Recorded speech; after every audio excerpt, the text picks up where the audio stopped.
In honor of the 5th anniversary of the Paris Agreement to fight climate change, the China Current presents a special 3-part conversation with Mary Robinson, Chair of the Elders.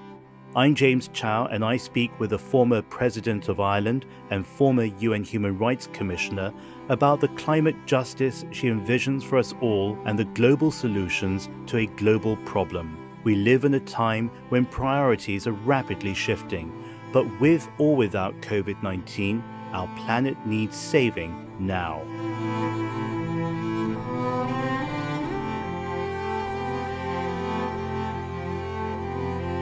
Mary Robinson, welcome to the China Current.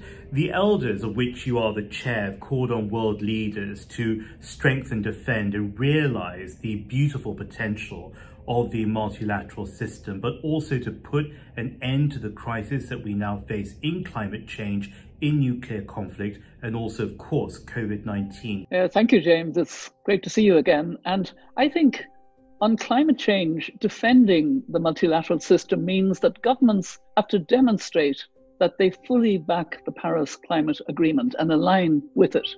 So if China is to truly align with the goals of the Paris Agreement, this would mean committing to peak CO2 emissions in a plateau sense over the next few years, and then commit to a meaningful decline in emissions by 2030, and then, frankly, no more new coal from 2020, and the phasing out of existing coal by 2040. And we know that that's not actually happening at the moment. China has quite a coal overcapacity, so there's a danger there of stranded assets in the future. But what we need is shovel-ready renewable projects. And I really do feel that President Xi's recent pledge on carbon neutrality before 2060 is very, very welcome, but it is incompatible with a boom in coal over the next few years. And therefore, there has to be a shift to renewable energy. You've used your life to speak compellingly about the consequences of inaction on climate change. How's that going to change, if at all, now that we have COVID-19 and the global agenda has shifted because of that?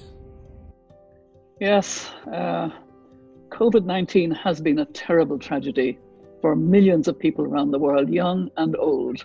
It's devastating, but it's also brought people and nations together. And because China, was the first to have the COVID and has come out of it so well, and much earlier than others, I think China has an opportunity to lead by example in its post-COVID recovery towards renewables and away from carbon-intensive projects. And that leadership will have an inspiration impact on other countries. I was in Japan about a year ago, and I think in about October last year, there was no sign of Japan moving against coal. I was quite depressed to see, how rooted in coal it was, and how difficult it would be. So to have that commitment made by the new Prime Minister, is setting, and I think it was incentivized by what President Xi said. President Xi's commitment that surprised everyone at UNGA. I don't think anybody knew he was going to do that, and it kind of lifted people. Yes. You know China very well. You've worked with and for its people over many years and in your different capacities.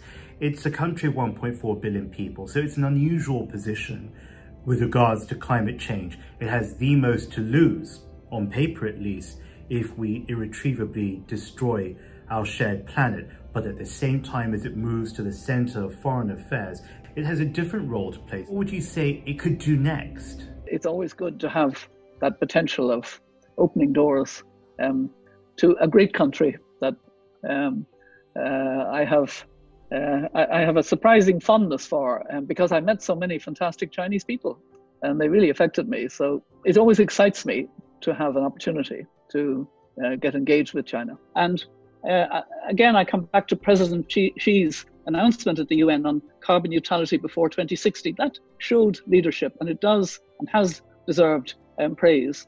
We now need China to follow up on its pledge to announce a more ambitious nationally determined contribution I also understand that China is preparing its 14th five-year plan. That'll be from 2021 to 25.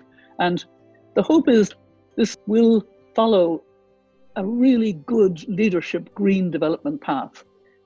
I'm aware that this is very transformative, but China's leading on solar, it's leading on wind. It has the technologies the world will need when we want to retrofit. It has the technology.